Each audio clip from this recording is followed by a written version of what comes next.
Hello, everyone, and welcome. This is English in the Pocket, podcast number 16. I am Thiago Das, your host in this learning adventure. And today's podcast is about a trip that I took to Portugal, and I will share with you my inner adventure. So, there you go. My trip to nowhere, an inner adventure to Monte Sahaja, Portugal. It was the day before my 42nd birthday, a symbolic date for a meaningful journey of self-discovery. The day I was about to be born, so to speak, was also to be proven as the day I was about to discover, or better, remember that I was never born. What a strange paradox.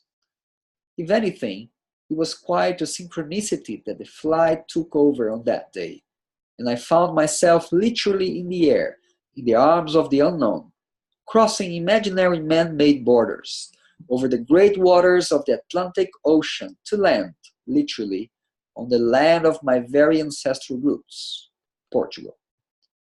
My mom was born in Portugal and came to the new country, Brazil, very young, when she was 11 years old. I had been to Portugal 16 years ago, in my first ever trip to Europe. Then the winds of change took me to Spain, Italy, and finally England, where I lived for almost 8 years. But that's another story. Lisbon is a great town, and there are many similarities to Brazil in many ways. There's a charm to it, and the food is really delicious. But my destination was yet to be reached, a region known as Alentejo, which literally means beyond Tejos. The closest town to my final stop is the charming village of São Martinho das Amoreiras. São Martinho is a very small and traditional Portuguese village, with no more than 1,000 inhabitants, I would guess, and a very peaceful and quiet vibe to it. But since Srimudi has arrived in the area, the whole place seems to have been lit with a living and loving vibration. We spent 7 days immersed in a retreat at Monte Sahaja, the name of Srimudi's ashram. Words can't really describe how wonderful this place has become, where before the land was barren and there were no water resources whatsoever. Now it's a paradise with palm trees, lakes with Japanese carp fish, and agroforest all over the land. But the inner stillness of the entire place is really what jumps up to one's attention. The whole campsite is filled with a quality of presence that is beyond description, as if time and space don't really exist. The interesting thing is that they actually don't, apart from being purely conceptual, but you can directly experience that effortlessly in such a place. The days went by with a sense of feeling at home. As many old songs have sung before, home is where the heart is. But hold on a second.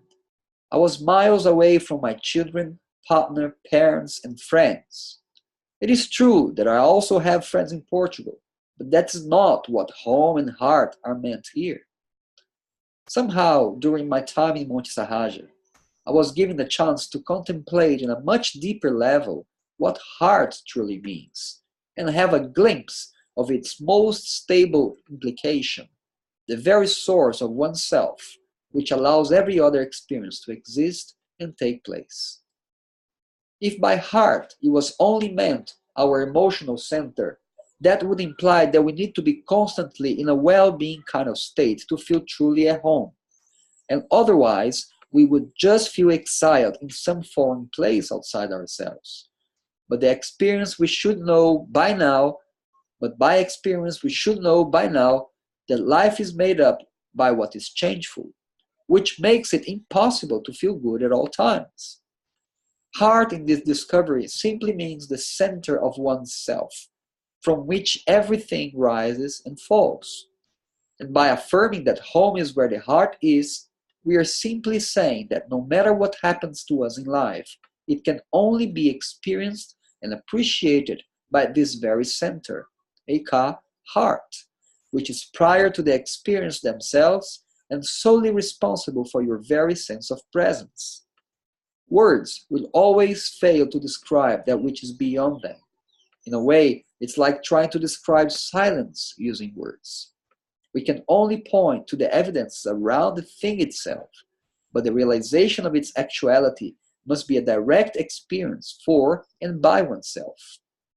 I don't mean to be too heady about this subject, nor highly philosophical, and I would just like to end this podcast by stating what a great gift it is when life seems too busy and agitated to make sense or understand anything at all, to literally take some time off for and by yourself. That could be a simple walk in the woods or in natural park, a weekend by the beach or any place with little or no distraction at all, whatever you may consider a distraction for yourself. It may not solve all your life's issues, but it will for sure remind you that no matter how big it is the challenge that you may be facing at the moment, you are and will forever be greater than that if only you allow some space and silence in between your thoughts and feelings to do their job. Just trust and surrender and remember that you are whatever your heart is.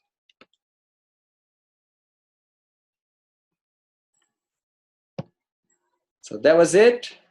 That was my trip to nowhere, an inner adventure to Monte Sahaja. I hope you have enjoyed it, and I see you in the next podcast express. Take care.